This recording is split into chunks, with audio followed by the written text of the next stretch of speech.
ഭാരതീയ ചികിത്സാ വകുപ്പിന് കീഴിൽ സ്ഥിര ജോലി നേടാൻ അവസരം. ഹായ് ഫ്രണ്ട്സ്, എല്ലാവർക്കും നമസ്കാരം. നിങ്ങൾ ആദ്യമായിട്ടാണ് ചാനൽ കാണുന്നതെങ്കിൽ സബ്സ്ക്രൈബ് ചെയ്യൂ. എന്നാൽ മാത്രമേ നിങ്ങൾക്ക് നോട്ടിഫിക്കേഷൻ ലഭിക്കുകയുള്ളൂ. ഭാരതീയ ചികിത്സാ വകുപ്പിന് കീഴിൽ സ്ഥിര ജോലി നേടാൻ അവസരം. ഫാർമസിസ്റ്റ് ഗ്രേഡ് 2 തസ്തികയിലേക്കാണ് പുതിയ റിക്രൂട്ട്മെന്റ്. ജില്ലാ അടിസ്ഥാനത്തിലാണ് ഒഴിവ് വന്നിട്ടുള്ളത്. താൽപ്പര്യമുള്ളവർ കേരള PSCയുടെ ഒഫീഷ്യൽ വെബ്സൈറ്റ് മുഖേന അപേക്ഷ നൽകണം. ലാസ്റ്റ് ഡേറ്റ് 2026 ജനുവരി 14. തസ്തികയും ഒഴിവുകളും: ഭാരതീയ ചികിത്സാ വകുപ്പ്, ഇൻഷുറൻസ്, മെഡിക്കൽ സർവീസ്, ആയുർവേദ കോളേജുകളിലായി ഫാർമസിസ്റ്റന്റ് ഗ്രേഡ് 2 റിക്രൂട്ട്മെന്റ്. ജില്ലാ അടിസ്ഥാനത്തിൽ വിവിധ സമുദായ വിഭാഗക്കാർക്കായി ആകെ 6 ഒഴിവുകളാണ് വന്നിട്ടുള്ളത്. തെരഞ്ഞെടുക്കപ്പെടുന്നവർക്ക് പ്രതിമാസം 27,900 രൂപയ്ക്കും 63,700 രൂപയ്ക്കും ഇടയിൽ ശമ്പളം ലഭിക്കും.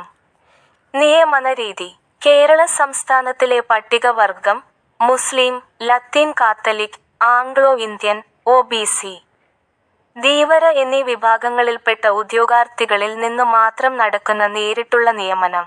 യോഗ്യതകൾ: ഭാരതീയ ചികിത്സാ വകുപ്പ്, ഇൻഷുറൻസ്, മെഡിക്കൽ സർവീസസ്, SSLC ജയിച്ചിരിക്കണം. അല്ലെങ്കിൽ തത്തുല്യമായ യോഗ്യത: കേരള ഗവൺമെന്റ് അംഗീകരിച്ച Ayurveda pharmacist course certificate.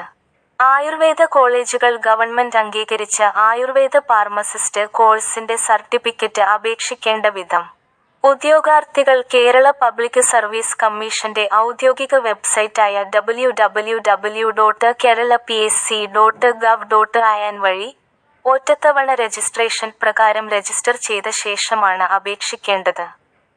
Register ചെയ്തിട്ടുള്ള ഉദ്യോഗാർത്ഥികൾ അവരുടെ യൂസർ ഐഡിയും പാസ്വേഡും ഉപയോഗിച്ച് ലോഗിൻ ചെയ്ത ശേഷം സ്വന്തം പ്രൊഫൈലിലൂടെ അപേക്ഷിക്കേണ്ടതാണ്. ഓരോ തസ്തികയ്ക്ക് അപേക്ഷിക്കുമ്പോഴും പ്രസ്തുത തസ്തികയോടൊപ്പം കാണുന്ന നോട്ടിഫിക്കേഷൻ ലിങ്കിലെ അപ്ലൈ നൗ ൽ മാത്രം ക്ലിക്ക് ചെയ്യേണ്ടതാണ്. അപേക്ഷ ഫീസ് നൽകേണ്ടതില്ല. ഓരോ തസ്തികയ്ക്ക് അപേക്ഷിക്കുന്നതിന് മുൻപും തന്റെ പ്രൊഫൈലിൽ ഉൾക്കൊള്ളിച്ചിരിക്കുന്ന വിവരങ്ങൾ ശരിയാണെന്ന് ഉദ്യോഗാർത്ഥി ഉറപ്പുവരുത്തേണ്ടതാണ്. അപേക്ഷ https://tulasi.psc.kerala.gov.in/tulasi/ ഈ വീഡിയോ നിങ്ങൾക്ക് ഇഷ്ടമായെങ്കിൽ ദയവായി ഞങ്ങളുടെ ചാനൽ സബ്സ്ക്രൈബ് ചെയ്യുക. നിങ്ങൾക്ക് തീർച്ചയായും ഒരു ജോലി ലഭിക്കുമെന്ന് ഞാൻ ഉറപ്പു നൽകുന്നു.